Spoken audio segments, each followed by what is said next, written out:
Era madrugada no sertão nordestino quando o Brasil perdeu uma das figuras mais enigmáticas da própria história. Maria Bonita, a chamada Rainha do Cangaço, ainda hoje permanece envolta por um véu de mistério que parece ficar mais espesso quanto mais tentamos entendê-la. E se você gosta de histórias em que a versão oficial simplesmente não fecha, já aproveita e se inscreve aqui, porque o que vamos revelar agora é só o começo do que ainda existe escondido sobre o cangaço. Para entender quem realmente foi Maria Bonita, é preciso voltar no tempo, muito antes dela ser transformada em mito, em símbolo ou em lenda. Maria Déia nasceu em uma família humilde de Poço Redondo, em Sergipe. Cresceu no sertão duro, onde a rotina era marcada pela seca, pela fome e pelo peso de uma vida que parecia sempre prestes a desabar. Mas mesmo dentro desse cenário, Maria tinha algo diferente.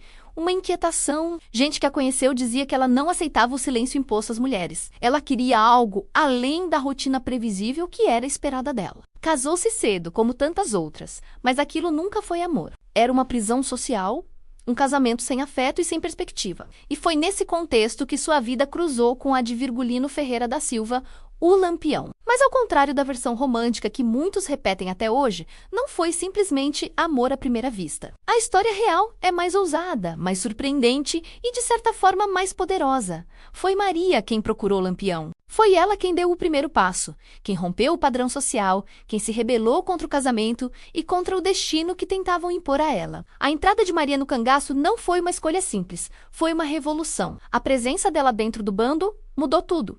A dinâmica, a disciplina, as decisões. Alguns cangaceiros relatavam que a chegada dela trouxe uma nova organização, uma nova forma de agir. Ela não era apenas a mulher de Lampião. Era uma conselheira, uma estrategista, uma presença forte e respeitada. E se até aqui essa história já está te prendendo, deixa seu like porque isso ajuda muito a fortalecer o canal e a trazer mais investigações profundas como essa. Conforme os anos passaram, aumentou também a pressão do Estado. O governo queria capturar Lampião a qualquer custo, e para isso usava informantes, infiltrações, coiteiros comprados e acordos silenciosos.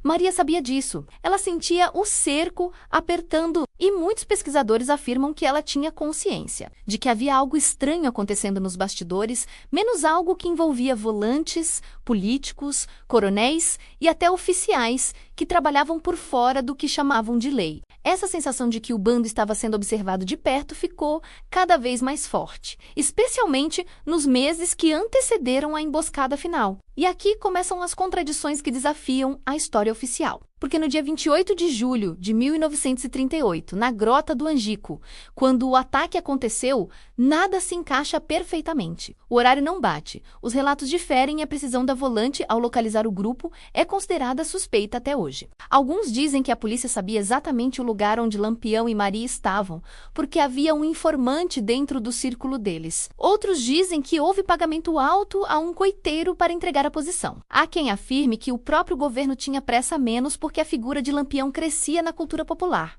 E isso, para muitos poderosos, era inaceitável. Mas é no caso de Maria que o mistério realmente se aprofunda. A versão oficial afirma que ela morreu durante o ataque, mas testemunhos posteriores contam outra história. Há relatos de que ela foi vista viva após os disparos iniciais. Alguns volantes teriam afirmado que ela estava ferida, porém consciente. Um soldado teria dito que ela pediu água. Outro afirmou que ela ainda tentava proteger o corpo de Lampião, mesmo sangrando. São versões que mudam completamente o que sabemos. E se você está percebendo que essa história tem mais buracos do que respostas, já se inscreve aqui porque ainda tem muita investigação histórica pesada vindo nos próximos vídeos. Há também a suspeita de que Maria tenha sido executada depois de ser capturada. Uma ação silenciosa, rápida, feita para garantir que ela não falasse nada. Porque Maria sabia demais. Ela conhecia acordos internos, sabia quais políticos financiavam operações, sabia quem lucrava com o conflito no sertão e sabia até coisas sobre Lampião que nunca chegaram ao público. Para alguns pesquisadores, permitir que Maria sobrevivesse seria arriscar expor segredos muito maiores do que o próprio cangaço. E se isso já parece grave,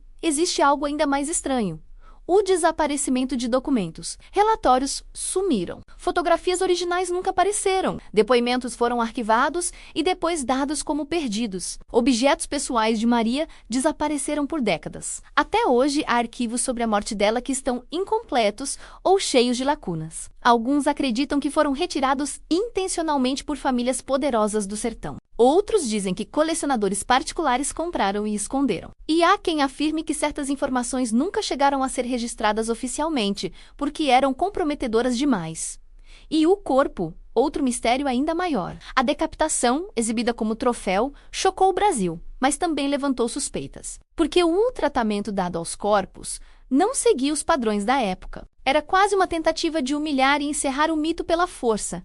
Mas muitos historiadores afirmam que havia algo mais profundo por trás daquela exposição pública. Era um aviso, um recado político. E isso reforça ainda mais a teoria de que a versão oficial foi cuidadosamente moldada. O mais curioso é que, mesmo com toda essa tentativa de apagamento, Maria resistiu ao tempo. O povo não permitiu que ela fosse apenas uma nota de rodapé. Ela virou símbolo de força, de rebeldia, de coragem feminina, num período em que mulheres mal tinham o direito de existir como indivíduos. A narrativa popular transformou Maria não apenas em uma companheira de Lampião, mas em protagonista do próprio destino. E quando olhamos para tudo isso, fica claro que sua morte está longe de ser um capítulo encerrado. Há lacunas enormes, contradições gritantes e relatos que nunca foram totalmente investigados. E talvez menos a história verdadeira esteja enterrada em algum lugar, guardada por quem nunca quis que fosse revelada. O legado de Maria Bonita continua vivo, inquieto, como se ainda tivesse algo a dizer. E se você quer continuar mergulhando em histórias reais que desafiam o que nos ensinaram, deixa o like agora e ativa o sininho, porque a próxima investigação pode ser ainda mais surpreendente do que essa.